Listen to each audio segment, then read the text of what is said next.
إن الحمد لله نحمده ونستعينه ونستغفره ونستهديه ونستنصره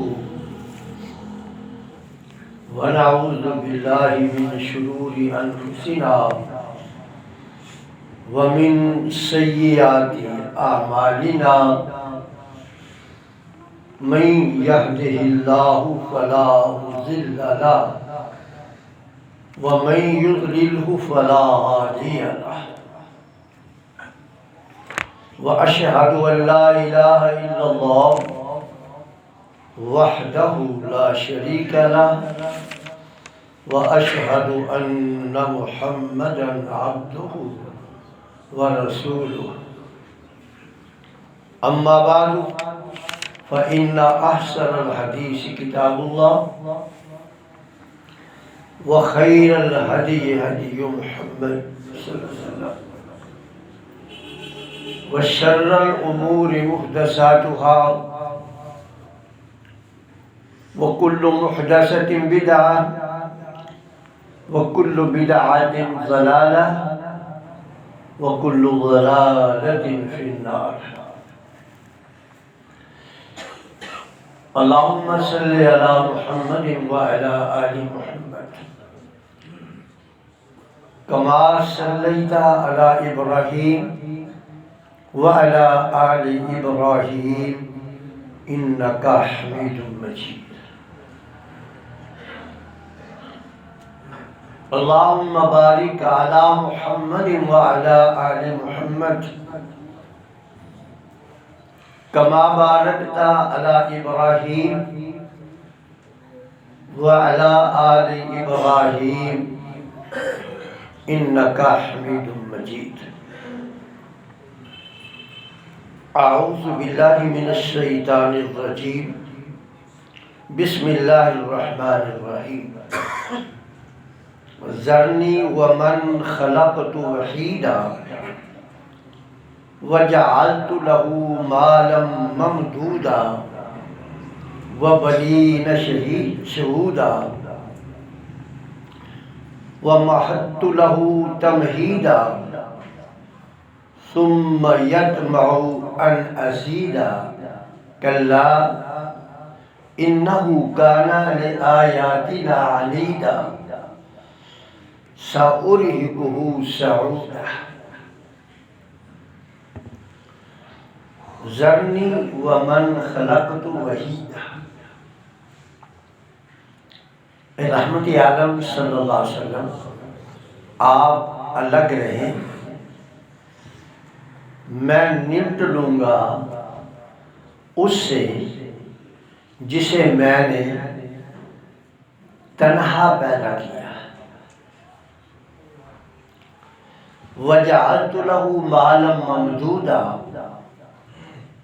اور پھر میں نے اس کے لیے کو اتنا مال دیا کہ وہ ہر طرف اس کا مال ہی پھیل گیا۔ وَبَنِينَ شُهُودًا، اور ایسے بیٹے دیے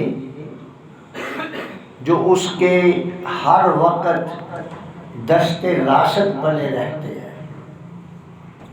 وَمَهَّدتُ لَهُ تَمْهِيدًا، اور میں نے اس کے لیے جس راستے پہ وہ چل رہا تھا وہ راستہ اس کے لیے خوب آسان کر دیا۔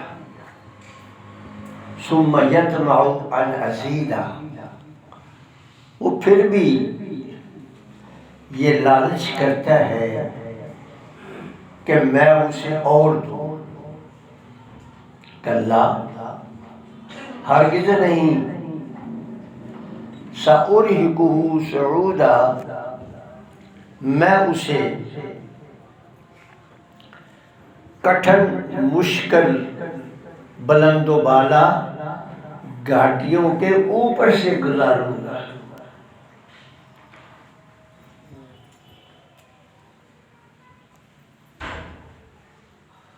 پہلی آیت میں رب ذوالجلال نے فرمایا کہ ذرنی ومن خلقت وحیدا، کہ اے رحمت عالم صلی اللہ علیہ وسلم آپ الگ رہیں، آپ چھوڑیں ان کے لیے بد دعائیں کرنی، جسے میں نے تنہا پیدا کیا ہے میں اسے خود ہی نمٹ لوں گا۔ یہاں تنہا پیدا کرنے سے مراد یہ نہیں ہے کہ جڑواں بچوں کی نفی ہے، کیونکہ دو دو بھی تین تین بھی پیدا ہوتے ہیں، تو یہاں تنہا سے مراد یہ ہے کہ جب میں نے اسے پیدا کیا تو یہ خالی ہاتھ تھا اور برہنہ تھا، بغیر کسی لباس کے تھا، ہاتھ بھی خالی تھے اور اس کا جسم بھی برہنہ تھا جب میں نے اسے پیدا کیا۔ اور دوسرے مقام پر فرمایا کہ جس طرح میں نے اسے پیدا کیا ہے نا، پھر اس نے لوٹ کر میرے پاس آنا بھی ایسے ہی ہے۔ اب اس کی دو شکلیں ہیں، ایک تو یہ ہے کہ جب دنیا پہ اسے موت آ جاتی ہے تو خالی ہاتھ جاتا ہے، جیسے خالی ہاتھ دنیا میں آیا تھا ویسے ہی خالی ہاتھ دنیا سے جاتا ہے۔ کوئی ایسی مثال دے سکتے ہیں آپ؟ تاریخ میں بڑے بڑے جابر سلطان حکمران گزرے کہ مرتے وقت ان کی بازوؤں میں سونے کے کنگن ہوں، کیوں نہیں ہے ایسی کوئی مثال؟ سکندر کے بارے میں بھی یہ مقولہ مشہور ہے، اب اللہ بہتر جانتا ہے کہ اس میں صداقت کہاں تک ہے، لیکن بہرحال یہ مقولہ مشہور ہے کہ سکندر جب مرنے لگا تو اس نے یہ وصیت کی کہ جب میرا جنازہ لے کر جایا جائے دفن کے لیے، کیونکہ وہ عیسائی مذہب تھا نا، عیسائی بھی دفن کرتے ہیں مسلمانوں کی طرح، تو میرے ہاتھ جو ہے نا کفن سے باہر نکال دیے جائیں تاکہ لوگوں کو پتہ چلے کہ آدھی زمین پر حکومت کرنے والا دنیا سے خالی ہاتھ جا رہا ہے۔ یہ انسان کو نا اللہ نے سمجھایا ہے، جو مرضی کر لے، مار مار کرتا پھرتا ہے، لیکن جیسے خالی ہاتھ آیا ویسے خالی ہاتھ جانا ہے۔ ایک تو یہ ہے، اور ایک یہ ہے کہ جب قبروں سے اٹھنا ہے نا پھر بالکل ہی پہلے والی صورت ہونی ہے، حفاتن عراتا، ہاتھ بھی خالی، پاؤں بھی ننگے اور جسم بھی برہنہ، جس طرح دنیا میں آیا تھا نا رب کے حضور بھی جب قبروں سے اٹھے گا ایسے ہی ہوگا، پھر اس کے نیک اعمال کے مطابق اسے لباس ملے گا، اور کچھ ایسے بد نصیب ہوں گے کہ جن کا دامن نیک اعمال سے خالی ہوگا، لباس تو ان کو ملے گا مگر آگ کا لباس۔ فرمایا اے رحمت عالم آپ الگ رہیں، جسے میں نے تنہا پیدا کیا ہے نا میں اس کو نمٹ لوں گا۔ وَجَعَلْتُ لَهُ مَالًا مَمْدُودًا، تنہا پیدا کرنے کے بعد پھر میں نے اسے مال دیا، اس کا مال پھیلا ہوا ہے، غیر ملکی بینکوں میں اکاؤنٹ ہے،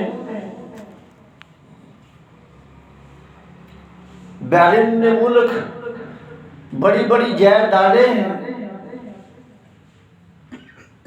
اتنی دولت ہے کہ پتہ ہی نہیں،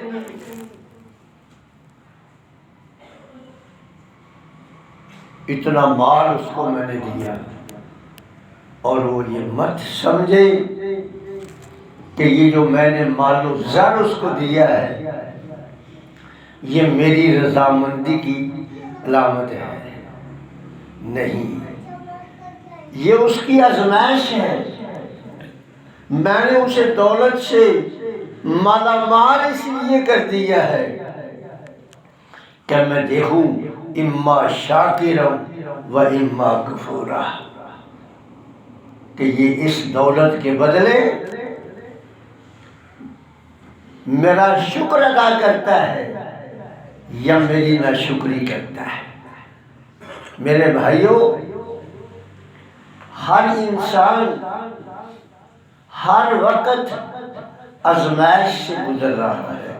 یہ مت سمجھے کہ ہم آزمائش سے نہیں گزر رہے، ہر وقت ہر بندہ آزمائش سے گزر رہا ہے۔ اگر دولت ہے، مال و زر ہے، تو رب یہ دیکھنا چاہتا ہے کہ یہ مال و زر کے بدلے میرا شکر ادا کرتا ہے کہ میری ناشکری کرتا ہے۔ اگر صحت، توانائی، تندرستی، قوت ہے تو اس نے وہ یہ دے کر بھی وہ دیکھنا چاہتا ہے کہ آیا یہ صحت میں، تندرستی میں سجدہ ریز ہوتا ہے یا عقل کر چلتا ہے۔ اما شاکر و اما کفور، وہ یہ دیکھنا چاہتا ہے۔ اور اگر اس نے مال و زر نہیں دیا، تنگ دست بنا دیا ہے یا بیماری میں مبتلا کر کے چارپائی پہ لٹا دیا ہے، وہ پھر بھی دیکھنا چاہتا ہے کہ یہ بندہ صبر کرتا ہے یا میری شکایتیں ہر بندے سے کرتا ہے۔ اور اگر صبر کرتا ہے، مال و زر اور صحت میں وہ شکر ادا کرتا ہے، تو پھر وہ بڑا ہی اچھا ہے۔ یہ گھاٹی سے گزر رہا ہے، یہ گھاٹی ہے دنیا کی، مشکل گھاٹی سے ہر ایک کو گزرنا ہے۔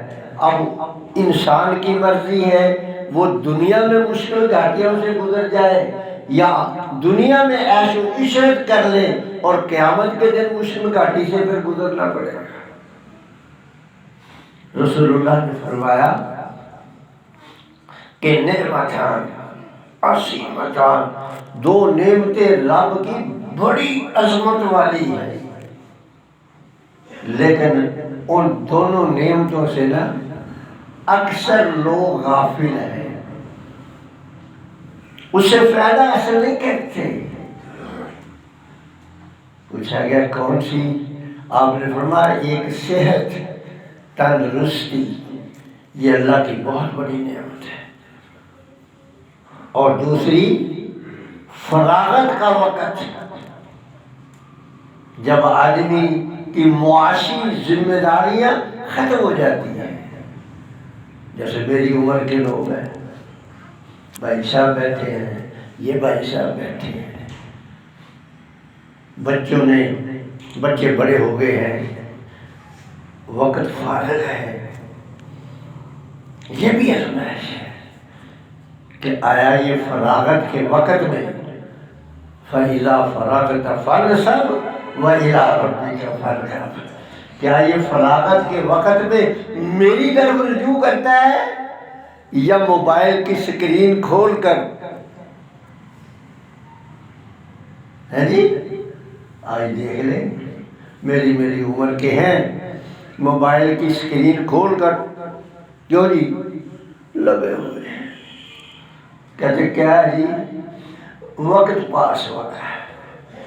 پہلے تاش کھیل کے وقت پاس کرتے تھے، اب وہ موبائل کی سکرین سے کھیل کر جو ہے وقت پاس کر رہی ہے۔ اور میرے بھائی، میرے دوست، میرے مالک نے یہ وقت آپ کو پاس کرنے کے لیے نہیں دیا، یہ آزمائش کی گھڑی ہے، یہ بڑی عظیم نعمت ہے۔ اسے کسی کام میں لے آؤ تاکہ قیامت کے دن کی مشکل گھاٹیوں سے گزرنے سے بچ جاؤ۔ اللہ اکبر۔ فرمایا وَبَنِينَ شُهُودًا، میں نے اسے بیٹے دیے ہیں، افرادی قوت دی ہے جو اس کے دستے بازو بنے رہتے ہیں۔ اللہ اکبر۔ وَمَهَّدتُّ لَهُ تَمْهِيدًا، جس راستے پہ چل رہا ہے وہ راستہ ہم نے اس کے لیے آسان کر دیا ہے۔ فَهَدَيْنَاهُ النَّجْدَيْنِ، ہم نے اسے دونوں راستوں کی رہنمائی کر دی ہے، یہ بھی بتا دیا ہے کہ سیدھا راستہ کون ہے، جنت کی طرف جانے والا کون سا راستہ ہے، اور جہنم کی طرف لے جانے والا کون سا راستہ ہے۔ ہدیناہ النجدین فلاقتحم العقبہ، اس نے دنیا میں نا مشکل گھاٹی سے گزرنے سے انکار کر دیا ہے۔ دنیا میں وہ مشکل گھاٹی سے نہیں گزرنا چاہتا۔ فلاقتحم العقبہ، دنیا میں مشکل گھاٹی کیا ہے؟ دنیا میں مشکل گھاٹی یہ ہے کہ یہ ہاتھ اور پاؤں جس مالک نے دیے ہیں، جب یہ ظلم کی طرف بڑھنے لگے تو فوراً اس کو روک لیا جائے۔ یہ مشکل گھاٹی ہے۔ دل چاہتا ہے کہ چھینا چھپٹی کر لوں، دل چاہتا ہے کہ مال میں ملاوٹ کر لوں، دل چاہتا ہے کہ کم تول دوں، دل چاہتا ہے کہ بددیانتی کر لوں، لیکن نہیں، وہ ڈرتا ہے اس مشکل گھاٹی سے، اور یہاں وہ اپنے ظلم کی طرف بڑھنے والے ہاتھوں اور قدم کو روکتا ہے کہ یہ مشکل گھاٹی برداشت کر لو، آگے والی برداشت نہیں ہوگی۔ اللہ میری توبہ۔ آنکھیں دی ہیں، دیکھنے کے لیے دی ہے، اس میں کوئی شک نہیں، لیکن جس سے منع کیا اسے رکنا ہے، اس سے رکنا ہے۔ دل چاہتا ہے کہ یہ چیز پرکشش ہے، اس کو دیکھ لوں، لیکن رب کہتا ہے کہ اس کی طرف دیکھنا حرام ہے۔ کان سننے کے لیے دیے ہیں، اس میں کوئی شک نہیں، سننے کے لیے دیے ہیں۔ دل چاہتا ہے کہ بڑی پرکشش آواز ہے، لیکن رب کہتا ہے کہ یہ لغویات ہیں۔ وہ دل کی خواہش کو، اپنی تمناؤں کو، اپنی آرزوؤں کو ٹھکرا کر اس آواز کو کان میں نہیں پڑنے دیتا، آنکھوں کو ادھر اٹھنے نہیں دیتا، یہ مشکل گھاٹیوں سے گزر رہا ہے۔ اور اگر یہاں اس نے ہاتھ پاؤں، کان اور آنکھ پر قابو نہ پایا تو پھر آگے اسے مشکل گھاٹیوں سے گزرنا ہے۔ فرمایا وَمَا أَدْرَاكَ مَا الْعَقَبَةُ، وہ پتہ ہے آپ کو وہ مشکل گھاٹی دنیا میں کیا ہے، اس سے کیسے بچ سکتے ہیں؟ فَكُّ رَقَبَةٍ، فَكُّ رَقَبَةٍ، کہ معاشی بدحالی ہو، معاشی بدحالی ہو، فَكُّ رَقَبَةٍ، اور پھر اس معاشی بدحالی میں وہ لوگ جو مظلوم ہیں، ناجائز جیلوں میں بند ہیں، انہیں اپنی دولت سے ان کو رہا کروانا ہے۔ اگر پھر جو ہے نا جاتی عمرہ بیچ کر ان کو رہا کروانا پڑے گا. اور اطعام فی یوم ذی مسغبہ، معاشی بدحالی ہے، بھوک عام ہے. پھر لوگوں سے، بیرون ملک سے بھیک مانگ کر اور قرض لے کر بے نظیر انکم سپورٹ جاری نہیں کرنا ہوگی. پھر زرداری ہاؤس بیچ کر لوگوں کو کھانا کھلانا ہوگا. یتیمن ذا مقربہ، ایسے یتیم جو عزیز ہیں، معاشی بدحالی میں ان کو بھی کھانا دینا ہوگا. پھر بنی گالا بیچ کر ان کو کھانا دینا ہوگا. پھر 5 10 15 مرلوں کے مکان میں رہنا ہوگا.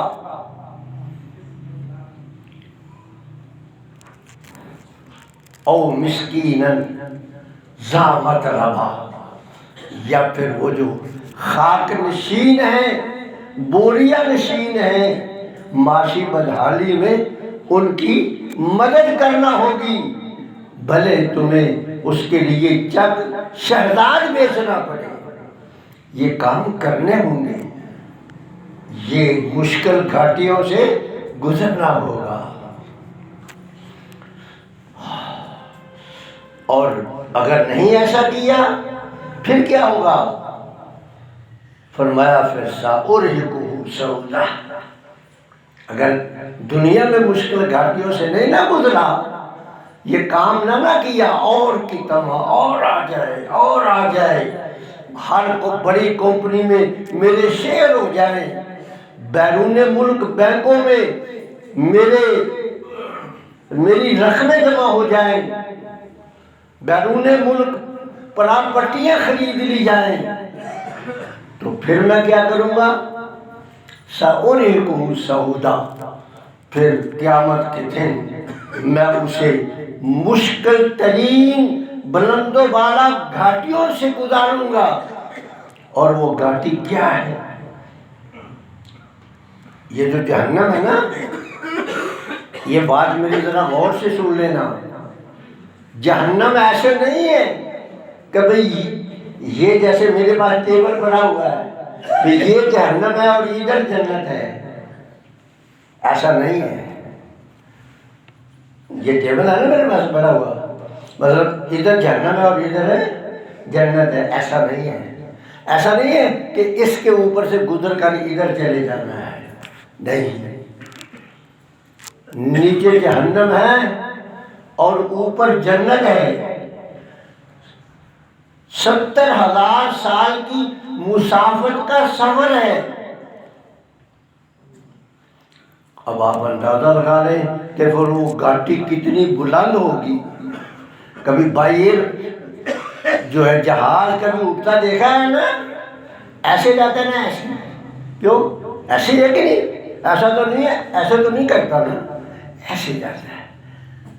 اور پھر وہ اس پہ سے سفر جو ہے نا وہ بھی ایسے ہوگا. اور جو بد نصیب ہے وہ جب آدھا سفر طے کرے گا، وہاں اسے الٹا کر جہنم کے درمیان میں پھینک دیا جائے گا. سأرهقه صعودا، میں ان قریب اسے جہنم کی گھاٹیوں سے گزاروں گا. اب مرضی ہے انسان کی، اس نے واضح طور پہ کہہ دیا یا تو دنیا کی مشکل گھاٹیوں سے گزر لو، اور یا پھر آخرت کی مشکل گھاٹیوں سے گزرنا ہوگا. اور اگر دنیا کی مشکل گھاٹیوں سے گزر گئے ہم، تو یہ پھر سارا جہاں ہمارا ہے انشاءاللہ. آپ نے دیکھا نہیں کہ رات دن جن کا گھوڑے اور اونٹ کی پشت پر گزرتا تھا، دن ان کا گھوڑے اور اونٹ کی پشت پر گزرتا تھا، اور راتیں ان کی مسلح پر گزرتی تھی. ہاتھوں میں ٹوٹی ہوئی تلواریں تھیں، لیکن کہتے کیا تھے؟ کہتے تھے کہ اِنَّا اِذَا نَزَلْنَا بِسَاحَةِ قَوْمٍ فَسَاحَ صَبَاحُ الْمُنذَرِينَ۔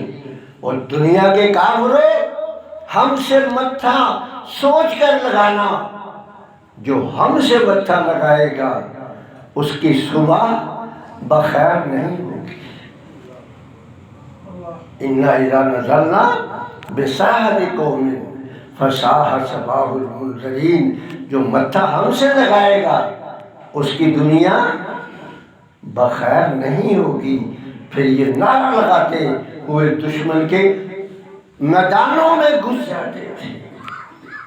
حضرت خالد بن ولید رضی اللہ تعالیٰ، آخری بات کہہ کے ختم کرنے لگا ہوں، حضرت خالد بن ولید رضی اللہ تعالیٰ عنہ بیان کرتے ہیں، حضرت انس سے بھی روایت ہے کہ رسول اللہ صلی اللہ علیہ وسلم نے جب غزوہ موتا کے لیے لشکر تشکیل دیا تو آپ نے فرمایا پہلے زید بن حارثہ کے ہاتھ میں پرچم ہوگا، اگر یہ شہید ہو جائیں تو جعفر طیار کے ہاتھ میں ہوگا، اگر یہ شہید ہو جائیں تو عبداللہ بن رواحہ کے ہاتھ میں ہوگا، اور اگر وہ شہید ہو جائیں تو پھر جو جرت کرے وہ کرے۔ کچھ وقت کے بعد رسول اللہ نے اس لشکر میں خالد بن ولید کو بھی بھیج دیا۔ عبداللہ حضرت زید بن حارثہ خوب جنگ لڑ کر شہید ہوتے ہیں اور گرتے ہیں، مگر پرچم بھاگ کر حضرت جعفر طیار سنبھال لیتے ہیں۔ وہ شہید ہوتے ہیں، پرچم دوڑ کر عبداللہ بن رواحہ سنبھالتے ہیں۔